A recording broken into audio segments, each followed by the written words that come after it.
Danny, we've talked a lot, haven't we, about the Hall of Fame here on the show and the two inductees that the boys would have. I ask the same question to you. Who would you have out of the whole Premier League era? For me, there are so many that could go in there, but you know, the first two really that came to me and had a good think about it were Alan Shearer and Ryan Giggs. I think both incredible players, legends of the game. And you know, I'm sure that they'll be at the top of many people's list because they were unique, world-class players among such an unbelievable Premier League.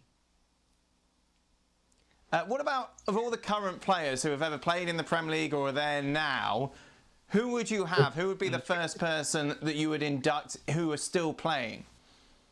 Yeah, I would go with Wayne Rooney. I know a lot of people have mentioned Ronaldo and players like him, Aguero, but I just think Rooney, for what he did from such a young age, we know that Ronaldo joined Manchester United at an early age, and he was there in the Premier League for a long time as well. But I just think Rooney, with his longevity, his records that he broke at Manchester United, how he was able to change his position as well as he started to get a little bit older, and just the sense of anticipation and excitement that he brought to Manchester United as well. He has to be number one for me in terms of being inducted as a player that's still relevant now in terms of playing. Did Danny say Solskjaer? Was he in there? Because I've noticed recently he's been having a little bit of a love-in with Ole Gunnar Solskjaer. And did they manage to shoehorn Solskjaer into that Hall of Fame? Did you, Dan? No, I didn't, but he gave me one of my greatest memories. You know, the 99 treble season, scoring that unbelievable goal in the Champions League final, and he's resurrected Manchester United again. You know, what more can you ask for? And he's a wonderful individual as well, so all is good. I knew it. I knew it. We'd touch a nerve there. I knew we'd touch a little nerve. He's resurrecting Manchester United again. Yeah, listen, we don't know what's going to happen this year. What if, say, the season starts again and Sheffield United, Tottenham, Wolves, these teams, it's ifs and buts and maybes, but what if these teams, Chelsea, who are above them, what if they finish above Manchester United, right? What's the scenario for Ole Gunnar Solskjaer going forward? Because that's not resurrecting him if that happens. And by the way, Danny, as you know, if the season does restart, there is every possibility that could happen. Yeah, there is. I think one of the big things is, and I've actually had to say this to my dad before, because like my dad's one of the biggest Manchester United supporters you'll ever meet, and he wants this instant change, and this is going to be a long process. You know, you've had Van Gaal, you've had Mourinho, you've had Moyes, and for whatever reason it didn't work out for them, and then Solskjaer then takes a squad which is filled with players from all different managers. And I think what people forget is what he did in the summer that's just gone. He got rid of players that he no longer wanted to be at the club, that possibly didn't want to be there themselves. And that was a huge thing. And United are miles away from your Liverpools and your Manchester Cities. The signings that he's made, let's be honest, he's only really had 2 real transfer windows. I think his signings have been a success. Fernandes, that was bought in January, has been absolutely magnificent as well. And I think if he's given the summer transfer window the money and the budget to go and bring some more players in, then he can then creep up a little bit closer to the likes of Liverpool and Manchester City. Because let's not forget, Jurgen Klopp's done a phenomenal job at Liverpool. Guardiola's done an unbelievable job at Manchester City as well. But they were given time, and we can't keep having quick fixes at Manchester United, because that's what we've been doing. Been signing players that are. But the difference. But the difference is, Dan, sorry to interrupt because I know we're on this little bit of a delay the way we're working at the moment, but the difference is there's the coaches that you mentioned there are all proven with a pedigree.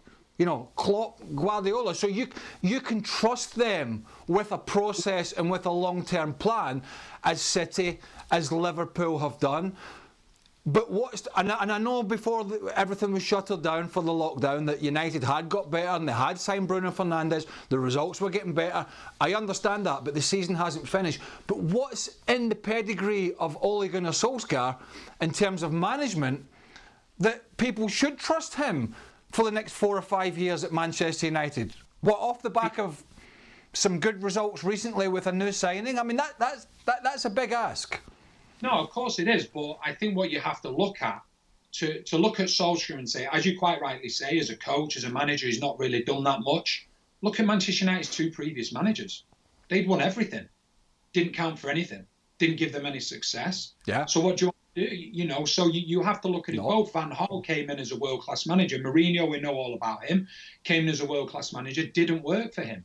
So therefore, bringing in Solskjaer, when it hasn't worked for two world-class managers, as we put it, that have won major championships, major competitions around Europe, then, you know, maybe you have to go the other way. People are talking about Pochettino. I think he did an unbelievable job at Tottenham. But what has he won as a manager himself?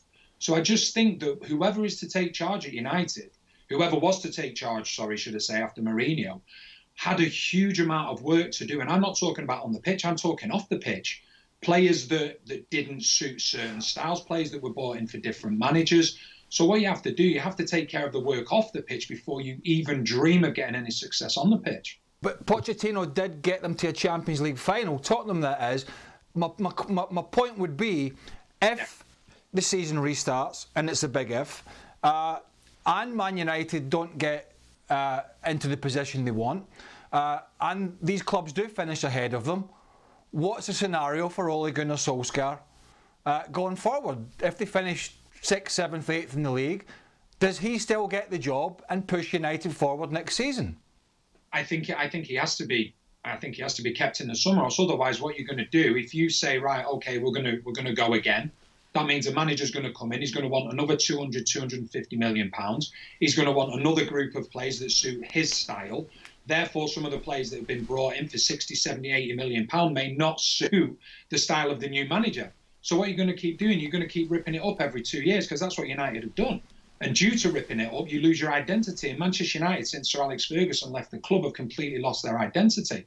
Klopp went to Liverpool. Liverpool were lacking an identity. He's given them identity over a period of time. Likewise with Manchester City to a certain extent, although Guardiola was blessed with having a lot of players that could actually fit the way that he wanted to play. So when you look at it, you know, and I'm a Manchester United supporter, when you look at it, you think, right, okay, if they don't get, you know, what's considered the required standards of getting into the top four, then is that going to be acceptable? Well, if it's not acceptable, then be prepared to bring in another manager, be prepared to bring in a load of new players again, be prepared to get rid of a load of players again, and then the recycle just begins. At some point, that has to stop. And I hope, in my opinion, that has stopped, because the one thing that we don't have in football now is time.